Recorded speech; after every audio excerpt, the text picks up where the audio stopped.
Hello and welcome. The South Indian is here, but like I always tell you, whenever there is news of national importance, the South Indian truly changes as an Indian. I'm telling you what's breaking right now. The suspense over the CM name has ended where? In Madhya Pradesh. You know, when Telangana Chief Minister Revant Reddy was anointed, there was a lot of hue and cry in the South. Where are the Chief Minister of Rajasthan and Madhya Pradesh? It happened. It's happened just now. And I'm telling you, Mohan Yadav, Senior Minister in the outgoing Shivraj Singh Chauhan cabinet, shall be the next Chief Minister. The decision was taken at the BJP's Legislative Party meeting in Bhopal. This is the fourth time, by the way, in succession that the BJP has selected or appointed an OBC for the top post, and since the year 2003, after the sannyasin Uma Bharati, Babulal Gaur and Shivraj Singh Chauhan. What does this mean? Why was there so much of toing and froing so far as the name was concerned? What does it mean to actually select somebody like Mohan Yadav? To speak more on this, my two colleagues, both of them who follow politics day in and day out, Kartikeya Sharma and of course Brijesh Pandey. Kartikeya, you know, somebody when it broke, we all ran helter-skelter, who's he? The thing is that people would say it's a very smart move when you pick somebody who is not the usual suspect and to go for someone like that. Is there a plan behind this BJP strategy, as it were? I think, if you ask me in context of a larger picture, my take on the larger picture is that BJP is undergoing transformation. This is not a BJP of 80s which was constituted by satraps. People who made BJP important in states like Sundarlal Patwa, Bhairav Singh Shekhawat, Kalyan Singh, Vijay Raje Scindia, that was Kushabha Thakre, people who had their base in the state. Now you have a BJP in which you have a very strong center. Even the center during Vajpayee ji's time was shared. It was a shared center with L.K. Advani. Then you had a little bit of Murli Manohar Joshi. Now this is like almost akin to Indira Gandhi's center, where the center has the capacity to pick up whoever they want. I am not trying to say that these are not powerful, important people. They are powerful, important people. They have been in public life and I respect them for that. But to say that are they like Raman Singh or were they like Uma Bharati or Babulal Gaur in the nature that they were leaders in their own right, they are not there. So this is the transformation that is taking place. That is why you saw a different face in Chhattisgarh. That is why you saw a different face in Madhya Pradesh. I think the conclusion would be in Rajasthan, if they change Vasundhara, I think this would be like a grand finale. If you look at the way they picked up Biplab Deb, Brijesh, who was the Chief Minister of Bharatiya Janata Party in Himachal Pradesh, everyone was like surprised. He was like Mr. Khattar. People said he worked in RSS. So if you look at the second, now the other reason was why he was chosen to be the chief minister was because Anurag Thakur's father, Prem Singh Dhumal, lost much to surprise of many. Absolutely. Lost the election. Otherwise, he was the one who was set to take over. You had these different faces coming, and I see this larger picture for our audience across India that there is a change which is being effected, good or bad. That of course time will tell. Yes. Almost like A.R. Antule and Mrs. Gandhi. It reminds yes, almost me. like A.R. Antule Yes. or Gupta in Yes, Uttar Pradesh, absolutely. or Ghulam Nabi Azad being sent to Maharashtra to contest Lok Sabha elections. Yes. What was that? Yes. It was will of Indira Gandhi. Yeah. You know, Brijesh, I also want to ask you that. Or just like that, Kamal Nath sent by Sanjay Gandhi to fight from Chhindwara. Yes, and see where history is. And where did he come from? You know, Brijesh, I also want to ask you about Yadav particularly. You know, I'm South Indian, so I'm going to talk in the context of the South. You know, when Revant Reddy was going to be anointed, everyone said, wrong move, he's a Reddy. Because when Mr. Modi went to Telangana, he made it very clear that if we come to power, we'll have an OBC as the chief ministerial face. Is it some kind of a, actually delivering on the promise of having these so-called, I will not call them jack in the box, but then so someone who is rather muted, but someone who's the right caste combination to take the primary chair? Well, if you ask me very honestly, I honestly don't know why Mohan Yadav was picked to be the chief minister of Madhya Pradesh. Number one. Number two, as Kartikeya was talking about generational change or you appoint a new successor. Usually it happens in states where, or places where, the popularity of the concerned individual is on decline. Now, if you contrast Madhya Pradesh with Chhattisgarh, Raman Singh just simply did a vanishing act because he lost election after 3 terms and lost so badly that a 3-term chief minister just simply faded into irrelevance. And the backup, I mean, but this is not the case with Madhya Pradesh. Madhya Pradesh, Shivraj Singh Chauhan's scheme is credited to be one of the key reasons why BJP won back. Ladli Behna. Ladli Behna, the BJP won back the Madhya Pradesh. Yeah. Now, there's honestly, though, no apparent reason for Shivraj Singh Chauhan to be kicked out, other than, you know, the usual mouthful of platitudes which you get, which says that, oh no, you know, people are, you know, bored of seeing him and all, which I honestly don't understand how that works, because it's not a movie. It's not a movie, and B, he has won the election. Exactly. So if he has won the election, this means people are not bored of him. Yeah. So honestly speaking, this is just a power struggle. Why Mohan Yadav has been chosen beats me, to be brutally honest. You know, the second his name was announced, you know, we were talking to calling BJP office and other people. I say, like, boss, who is Mohan Yadav? And trust me, almost everybody had no clue why he was chosen. But the important news is that it's good news for Jyotiraditya Scindia. Why? Because his man Friday, Tulsi Silawat, has been elected as one of the 2 deputy chief ministers of Madhya Pradesh. All right. Okay, Yes, if you ask me, my analysis is, see, Yadavs constitute 14% of the population of Madhya Pradesh. Right. They are less than what Yadav constitute as a sizable population In UP. And True. Bihar. In UP, you don't have a Yadav chief minister. Neither you have a Yadav chief minister in Bihar. I think by taking up a Yadav chief minister, one, Yadavs are getting a sort of a foothold. You know, it affects the counter consolidation. That's one. Secondly, we should recall that when Digvijay Singh was in power for 10 years, from 1993 to 2003, Subhash Yadav was deputy chief minister for all the 10 years. Subhash Yadav was never accommodated either by Narasimha Rao nor by Sonia Gandhi as the chief minister of the state. Digvijay Singh never allowed him that sort of a leeway also. His son was PCC chief of Madhya Pradesh. His second son is MLA. But then I think giving them representation is also sending message across North India that Yadav representation is part of BJP, because if you look at the election narrative and what people said, that Bharatiya Janata Party consolidated non-Yadav OBC in its favor. So it was like anti-Yadav. But by giving a Yadav chief minister, no one can say that the BJP has not accommodated a Yadav. Yeah, that's a larger picture of, you know, having, like Modi, Prime Minister Modi has been saying it.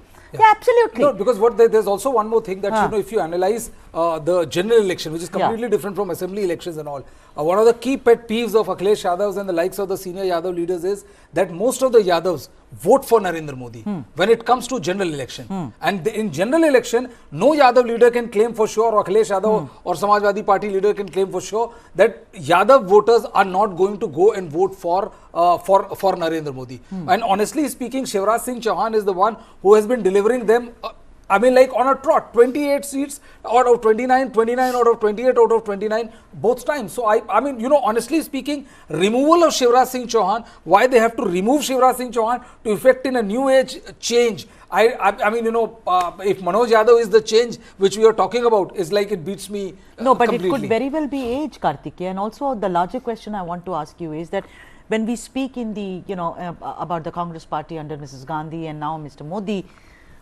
almost they say that, you know, the BJP has become like what the Congress used to be under Indira Gandhi. That is, keeping all the powers of the states, the center becoming very, very strong, the states weakened as in they do not have as much gravitas as they do. Do you think that's what is happening? See, I would say that if you look at the 2 principal faces opposed to Bharatiya Janata Party in Uttar Pradesh, Bihar are Yadavs. Tejasvi Yadav and Akhilesh Yadav. If you ask me, my gut feeling is by putting Mohan Yadav there, they have given representation to the Yadav community. That is one which is very, very important. Yes, I completely agree with you that it does represent the power of the center, like Indira Gandhi's tenure, which she had the ability to change chief ministers at whim. But we must also accept the fact that in India, investment is made in caste also. You will not accept it. Like, for example, Congress made an investment. You have done so many programs in the Reddys. BJP did in the BCs. So in this time, the Reddy factor worked for the Congress. Bharatiya Janata Party 2017 worked in the non-Jatav section. It worked out for them.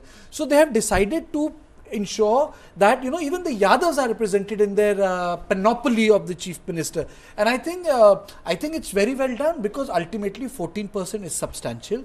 They have made a tribal there, Yadav, which is an OBC, tribal, which is Chhattisgarh. Now the question is, who will they make Rajasthan. Rajasthan, because in this election, The caste census has backfired on Congress across all three states. They The lost all surveys have OBC shown faces. that both Brahmins and Rajputs have voted for BJP in larger number. So I'm not sitting here like a soothsayer that there will be an upper caste, but I think that we are in for a surprise in Rajasthan.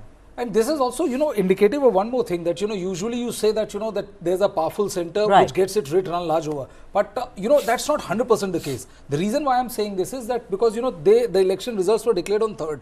The BJP has got an absolute majority, brute majority, winning 163 and the Congress languishing at 63. So that's a massive majority by any chance. Yet it took BJP 7 to 8 days to formulate because there are so many powerful regional chieftains who only entertain centers up to a point. But also, Bridges, do you think it is also to send a message for 2024, which is knocking at our door? There's also I honestly don't. They took time. I honestly don't know what kind of message they'll send in 2024 because of whom Mr. Yadav is. But what will Shivraj do? It is not like gone are the days when you elect a Yadav. It's like saying that Bhupendra Yadav went to fight election or was managing elections in Bihar and said that I am also a Yadav. Just because you are a Yadav doesn't mean that the entire community is going to vote for you. A. B. General elections are going to be fought on the name of the Modi and not some Yadav or Pandit or some upper caste. And he has been 14, 19, he has delivered it on the trot. 24 also he will deliver it on trot. This will, you have won maximum seats. Rajasthan you have won 25 out of 25. Right. Are you going to win 26 out of 25? So when you have already scored a complete, decimated it completely 25, 25, 28 out of 29. How more higher can you get? Who is Mohan Yadav, ladies and gentlemen, on your screens right now? For the first time, you've heard it and read it first here as to who he is. This is what is the information about who is Mr. Mohan Yadav, 3-time MLA from Ujjain South constituency. That's what the news is about him, Education Minister in Shivraj Singh Chauhan's cabinet. I'm going to ask Karthikeya a question, just a kind of, a bio on who Mr. Yadav is, first elected as MLA in the year 2013, 10 years after. Here is the man who becomes the Chief Minister of Madhya Pradesh, 58 years old, rather young to become the Chief Minister. Sudha, I'm just wondering. Both of you laughed and I wonder why. 58 is young. No, 58 is young. No. Yeah, if you go by BJP politics, yes, it is young. I was just thinking, what will Mamaji do? I was just thinking, what will he do now? Will he be called to Delhi, whether he'll be inducted as a minister, whether he'll be retired, because after all, he's a senior politician. So I was just thinking, how will he be accommodated? Raman Singh has been accommodated. Tomar will be accommodated. So Tomar is the speaker. He's the speaker. So how is he going to be accommodated? That's what I was thinking. Because he is neither the speaker nor the chief minister. Tell me something. I want to ask you before I run out of time.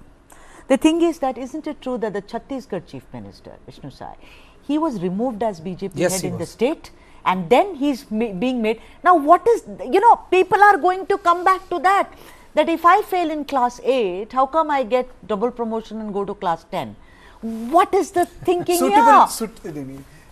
Suitability factor. I think you are irrelevant at a particular point of time, but you become relevant at a different point of time. It's about political relevance. I think we are not privy to the calculations which the BJP leaders must have done, but I think it just works on the relevance thing. They must have. I think he's a big tribal leader. He is close to Dr. Raman Singh. He has friends across this thing. Closeness has worked. Tulsi Silawat is also there. So the point is that that the reason why he became was that the BJP, there was a desertion of tribal votes as far as the Congress was concerned. So BJP didn't want to take any chance. And I think if you look at the broader picture, it's not like Raman Singh stands as someone who lost all the power as Shivraj Singh Chauhan right now is a stand. Right. I'm sorry to interject, but we have a soundbite here on the story. Listen in. एक सीढ़ी एक कड़ी मेहनत से चढ़ी है, उसका फल आज हमारे मामा जी को हम सबको मिला है, क्योंकि उनने और ईमानदारी से बहुत ईमानदारी से करा है देश के लिए काम, तो उसका फल उनको मिला है। आपके दिल में मतलब कभी ऐसा सोचा भी था आपने सपने में कि? हाँ, हमने सोचा था। हाँ, मेहनत किया था, भगवान ने फल दिया है और मेहनत करेंगे आगे चल के। बड़ी बहन है। हाँ, दीदी, ये दीदी है? हाँ, बड़ी दीदी हूँ। जी बताइए, आपको किस प्रकार से महसूस हो रहा है? अरे बहुत खुशी हो रही है, हमारे भाई जीता तो, और सभी का करते हैं और बहुत तरक्की करेंगे और आगे भी बहुत तरक्की करेंगे वो। ये सब बाबा महाकाल की कृपा है, बाबा महाकाल की कृपा है, महाकाल की कृपा से बहुत आगे बढ़ रहे हैं। Happiness all around. That's because Mohan Yadav is going to be anointed as the Chief Minister. There's going to be a glittering ceremony and you shall get to see it here. But right now, ladies and gents, I'm taking a quick break. Meanwhile, climate change is a global challenge that transcends national borders, and in light of the persistent worries about climate change and a sustainable world, India has steadfastly committed to achieving both its long-term and short-term emission targets by 2070. Take a look.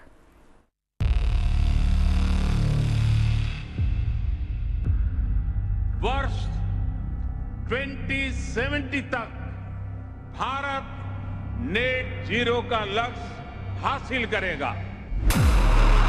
There is certainly a wall of capital coming into the clean tech, climate tech space, not just in India but across the world.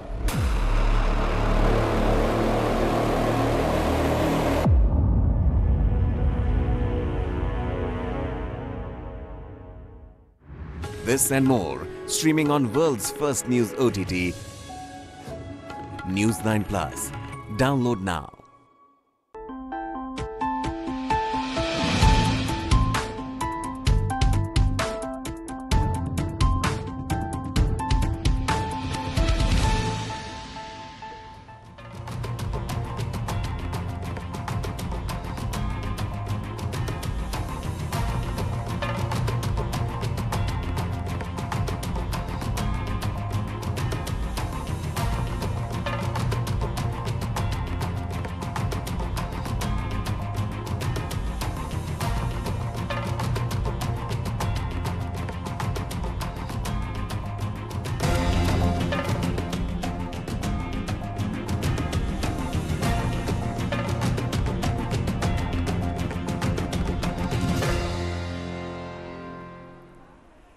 Namaskara. I am not very happy doing this story today, but then being a journalist, I have to do both the good and the bad.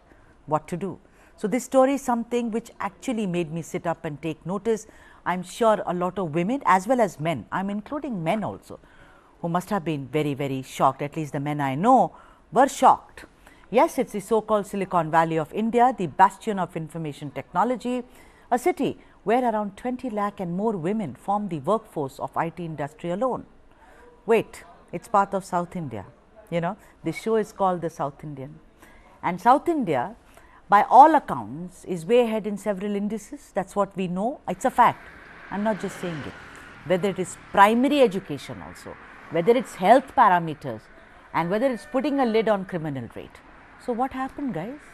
According to the 2022 National Crime Records Bureau and NCRB report, Bengaluru saw the highest number of acid attacks against women in the country, placing the city at the top of the list among 19 metropolitan cities. So, there were overall 6 acid attacks and 8 victims. If we look at the national average, Delhi was in second position after Bengaluru. You know, when we say Delhi, I am not saying that, you know, I am really going to clap in glee. I live here, it's a national capital, but the point is Delhi is known for its very, very poor record so far as crime against women is concerned. But Bengaluru, now in this pecking order, Ahmedabad claimed that's third spot with 5 incidents. This is Gujarat. You remember the case of the 24-year-old MCom graduate in 2022, which actually shook the conscience of the nation. I'm talking about Bengaluru. It was a classic case of how a man who was livid after facing rejection threw acid on her. You know, if you actually read up about acid attacks, the net says very clearly how the most common reasons for attacks on women and girls are the refusal of marriage, the denial of sex, and the sexual rejection of men and boys. It is an expression of control over women's and girls' bodies. Now, section 326A of the Indian Penal Code provides for a minimum 10 years imprisonment for the offence of causing hurt by acid attack, extendable to life, and, you know, also fine. Now, not that there hasn't been awareness, there has been. There are now team of soldiers apparently in Bengaluru who will reportedly assist and protect and also help increase the self-confidence of acid victims. I mean, first aid will be given, there is also psychological counseling and also emotional strengthening services shall be provided by these professionals. But you know what the point is? The point is, why acid attacks in the first place? We are speaking about Bengaluru, and this is a city which is held as a beacon of hope to the rest of India when it comes to women's safety and empowerment. Let me get the guess. Let's try and find answers as to why this happens. Joining me is Brinda Dige, women's activist. She's very well known, of course. And also I have G.A. Bawa, who is the retired DCP of Bengaluru. Both of them joining us live on this issue. Brinda, very, very sad day, you know, namaskara to both of you. You know, Bengaluru for me, you know, you live in Bengaluru, you speak about women's issues. What has gone wrong? Acid attacks right there on top. You know, some people will say, oh, there have not been 22. I'm not talking about the numbers, and you will also agree. It's not about the numbers. It's about the occurrences of it. So, what's gone wrong with Bengaluru, Brinda? Well, that is a million-dollar question, Sudha. I don't think I would be able to respond to that. But asking what is it that is wrong with everything when we are talking about safety, because we are continuously hearing politicians and the duty bearers talk about safety, and especially safety of women and safety of working women, because companies also talk about it, institutions talk about it. Now, when we talk about acid attack, there are certain rules, there are notifications that have been made that if anybody wants to buy acid, no matter what quantity of that they are buying, all their details have to be taken down by the person who's selling it. And there has to be a monitoring and a follow-up. Who bought it, why they bought it, where they used it, blah, blah. So that bit of surveillance and monitoring is absolutely zero. Second is the lack of fear of law. We do hear that a perpetrator has done something like this, a case has been registered, but years on, there is no logical conclusion to that case. Nobody knows what happened to this acid survivor. We also know that acid survivor and surgeries are something that doesn't get done in 1 or 2. It takes minimum of 7 to 8 years for that person to come back to some kind of semblance. So there is no news. Cases drag on because of lack of evidence, and sometimes maybe because of hostile witnesses, or probably the survivor herself going hostile. That is because even the rule that we have a scheme of witness protection, victim protection, both of that is not given due diligence. So there is no protection, and they retract. So much of the responsibility is on the state, and the state has not been able to handle that part of its own responsibilities of the laws and the schemes and the rules brought about by them. That said, everything else, of course, continues to be the same. Look at a response mechanism. 112 is supposed to be an emergency response. Emergency response is not even there after 20-25 minutes. So there are so many questions, so many challenges. Yeah, many challenges, and very well put your opening comments, as it were, Brinda Dige. Mr. Bawa, you know, in all this, policing is very, very important. You know, there have been cases in Bengaluru, and those girls, I mean, there are people who are working with, they said they don't want to talk, and I never coerce anyone, it's a trauma.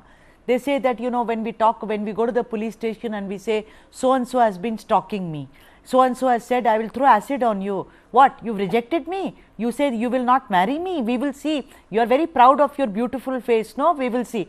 Since the police hardly takes us seriously. Mr. Bawa, if Bengaluru has become the capital of acid attacks, then I'm sorry, the police has to be brought to somewhere. Something is very rotten with the policing in the IT capital. Ma'am, we can't blame police straight away. Okay. Of course, I worked here for more than 20 years in city. But this is because of the Bengaluru city's so many people coming from so many states, not like other states. Because Bengaluru city is, because why this offense type of offense is increasing in Bangalore.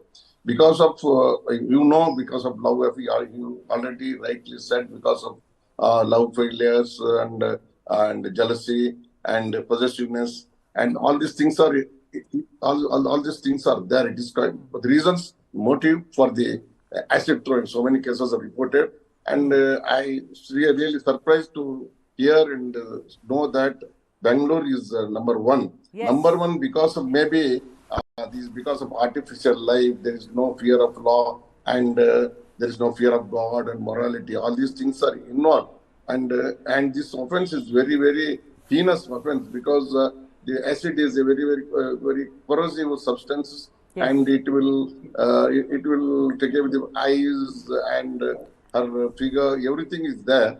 That's why they are using, and it is and because of this, people, one or two cases if reported, it will be published like anything. It will be exaggerated. Then other people also use the same thing. They will use the same method to threaten the girls to who they are loving. It may be one-side love also. That may be the reason also. So these are all the reasons involved to increase offence, especially because of Bangalore city. I told people from different country, different All right, states. Mr. Bawal, let me come back here, to you. like Mr. Bawal, coming back to you, I have to take a break right now. Ladies and gents, time for a break. When I come back, Brinda Adige, because she wanted to speak and respond on the same topic. Give me a bit.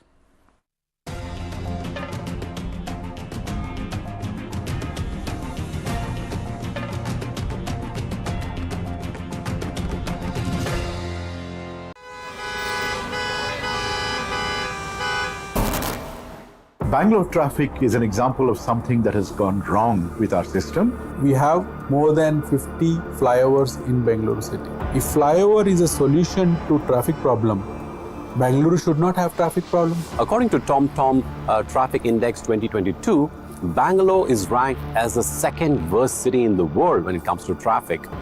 The speed limit at the ORR is 80 kilometers per hour, but our vehicle has only moved 10 kilometers per hour. What Bangalore needs is a surgery, but what we have been offered repeatedly are band-aids.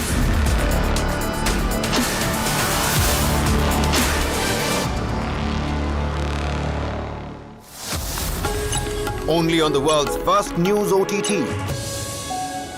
News9 Plus, ahead of the curve. Since the last 2 years, Khalistani terror groups are threatening Indian diplomats in Canada, US, UK and Australia. Investigations of these threats led us to the first ever abduction and killing of an Indian diplomat, Ravindra Matre, in UK's Birmingham in 1984. Our months-long investigation finally led us to the murderer of Ravindra Matre, who has been hiding in Pakistan-occupied Kashmir for the last 40 years. Watch our exclusive documentary, Murder of an Indian Diplomat, where we reveal the man who killed Ravindra Matre.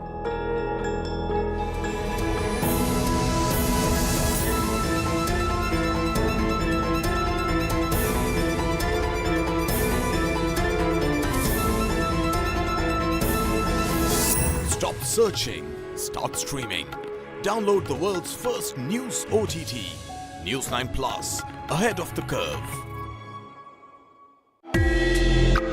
Currently, the industry is facing a lot of challenges as far as demand is concerned. Basically, that US markets has slowed down because of high inflation.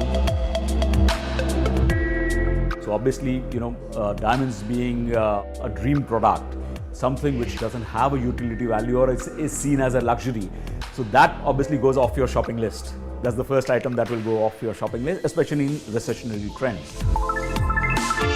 That lab-grown diamonds are not mined, and they do away with the entire mining. So they save up on all the environmental damage that is associated with mining, and of course, the mining cost, which is why they're even more affordable.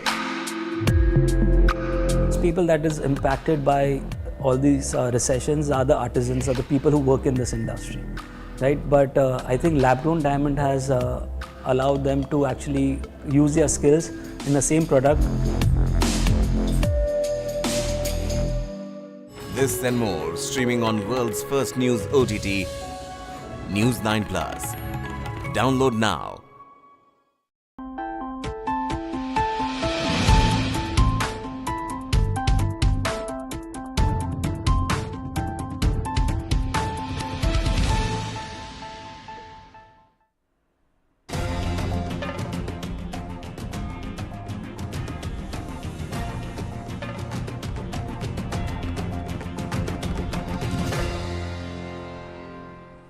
Let's get back to the story that we had started with, and it's not a great story in the sense it doesn't make you happy. It makes you actually sit up and think. According to the 2022 National Crime Records Bureau, Bengaluru saw the highest number of acid attacks against women in the country, placing the city at the top of the list among 19 metropolitan cities. So, let me go back to the guests who were discussing it. I have Mr. Bawa with me, and of course, there is Brinda Adige. Brinda, you had raised your hand when Mr. Bawa was speaking. Please go ahead. So, one of the points that I wanted to raise, the NCRB data has inferred that Bangalore has the highest number based on statistics.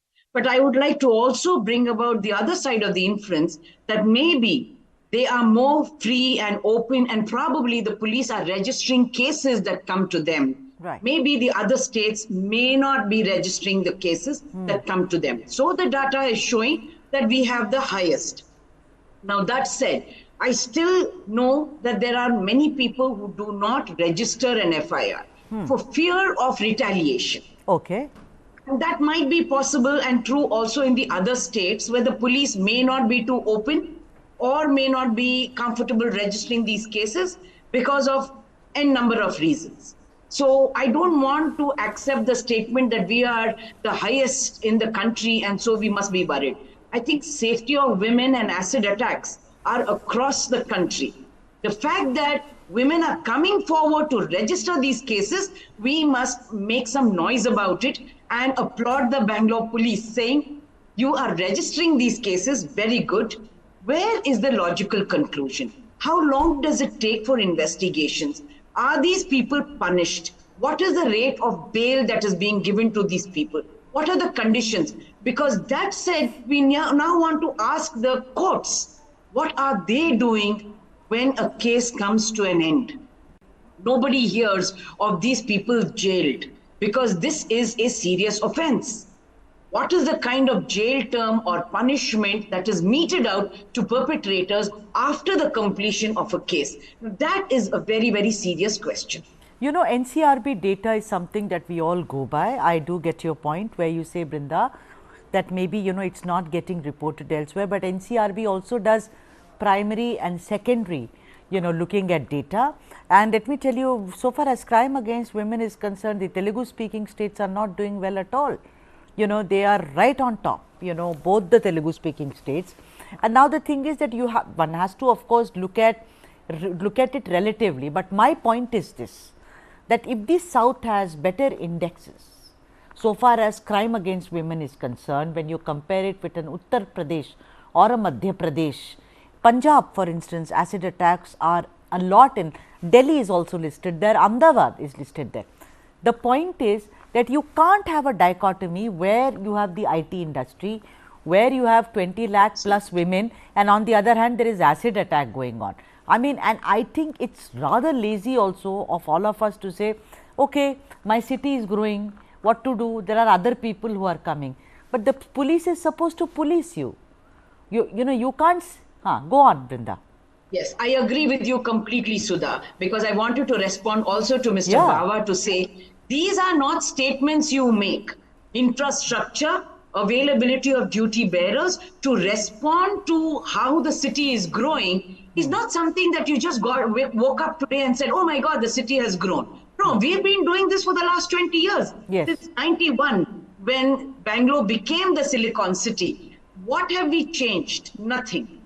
There are still vacancies available in the police department. And when you make these statements that, you know, one-sided love, jealousy, sorry, those are all concerns that probably we want to address vis-a-vis education, sensitization, information dissemination.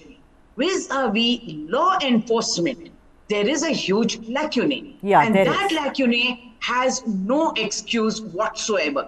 We cannot make excuses. Yeah, and also the attitude, Mr. Bawa, with due apologies to you, I have seen in police stations where the SHO is actually, you know, talking like, you know, saying, oh, it's one-sided love, so it's love matter. Therefore, then he slaps the person.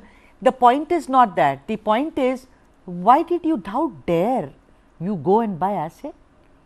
Even if she says no, even if I'm married to, I'm married, my husband doesn't have the right to touch my body like that. Who are you? Why did you do it? The fear of the police is not there, you see, sir. It is whether it's one-sided love, four-sided love, You know, it's no means no, and that I think the police has not been able to somehow do. Now, they also, I have read, Mr. Bawa, correct me if I am wrong, they say, oh, it happens at the very lower strata of society.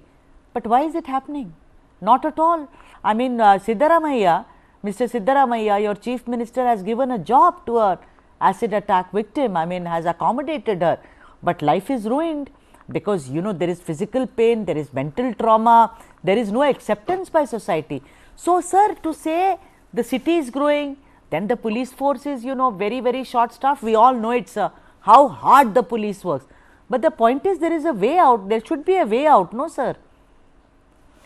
Actually, as Nanda told rightly, because our government is taking very much interest about offences against women, and especially this regarding this acid attacks, long discussion are there, and regarding the registering offences, as you earlier you asked some question why it is heavy more in the city.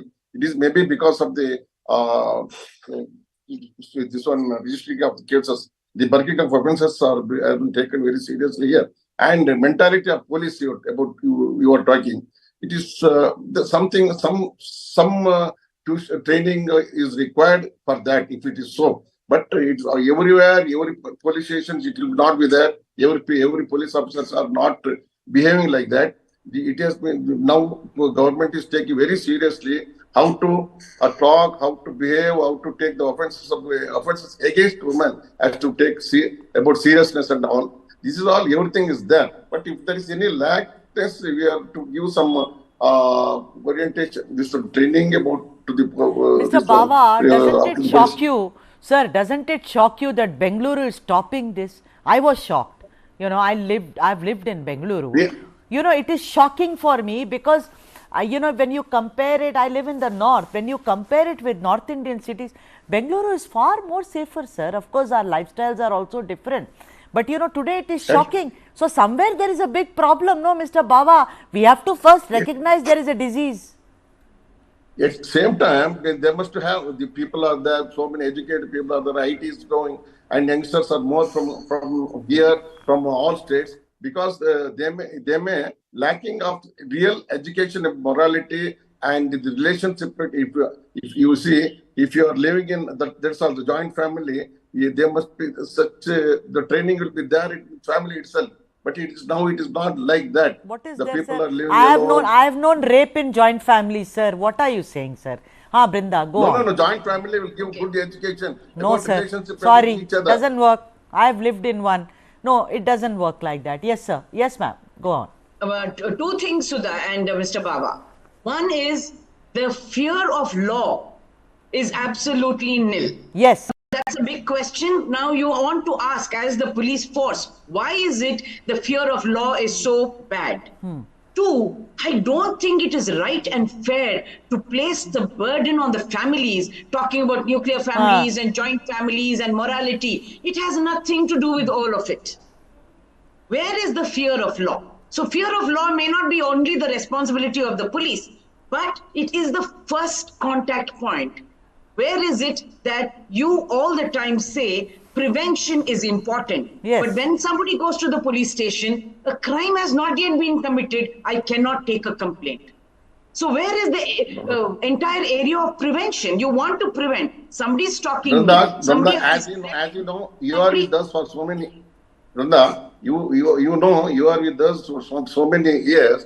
You know this any working of the offences, and if the police are behaved like that, it will be taken very seriously. So many people, the officers suspended because of that. And fear of law, it is because of the punishment. For such offences, you have to have separate courts and speedy trial of the cases. This is not there because of if the witnesses will be hostile, everything will be there. Case will be finally acquitted. The fear of law will be go. That's why for such things we have to take. Government has to take action for such cases. In such cases, special court has to be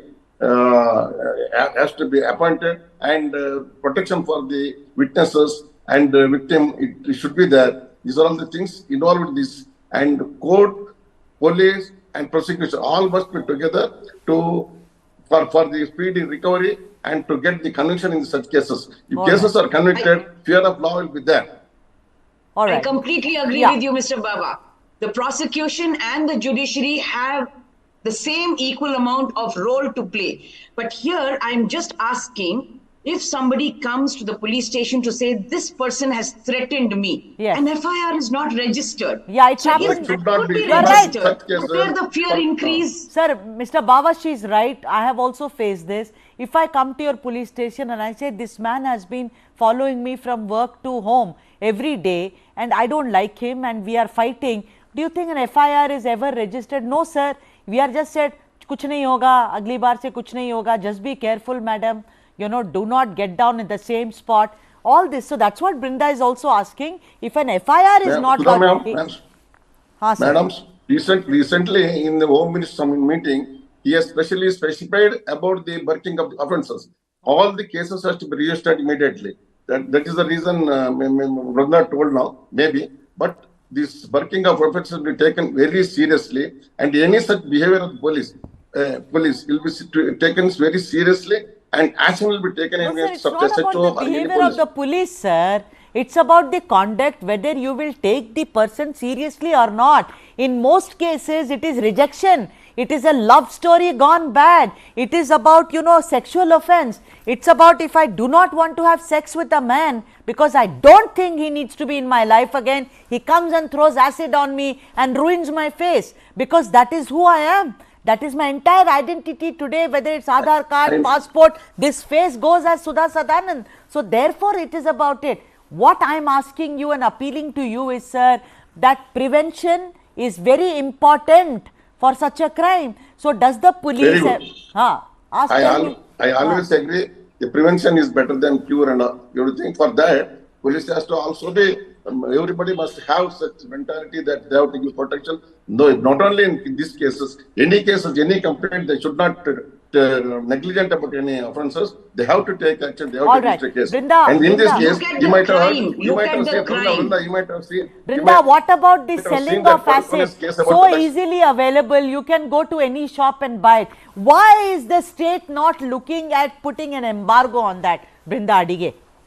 You're absolutely right. Because the law came, there was a rule. Yes. See, the departments are not serious about it. Yes. Now, the shops and establishment or the chemicals department, whoever that is, they are not serious about follow-up, surveillance, monitoring. And then the police, of course, come. Police cannot go and find out from which shop who sold which asset. That is the job. The shop has to inform the particular department, and the particular department has to follow up, monitor. The surveillance is very important. That is not being done. That apart, now we also are asking from the police, when cases of this nature come, do not compromise, don't counsel, take it down. It is threat to life. An FIR has to be filed, threat to life. It's not that, oh no, did he come to murder you? Did he do? No. Yeah. This threat that I will throw acid on you is the biggest fear, because nobody wants to get into that kind of an experience.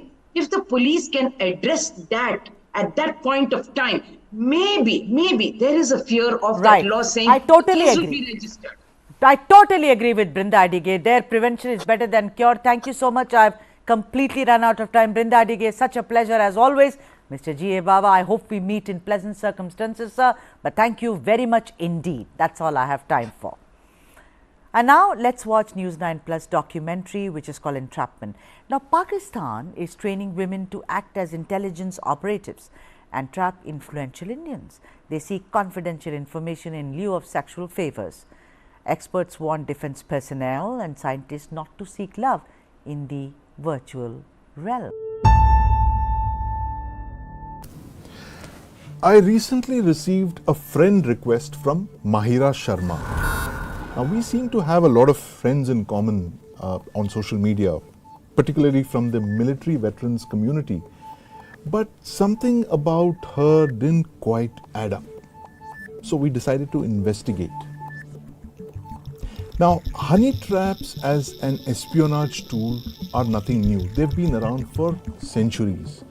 But Pakistan's ISI, their spy agency, has been perfecting honey traps in the virtual space. Our story takes you inside Pakistan's honey trap machine.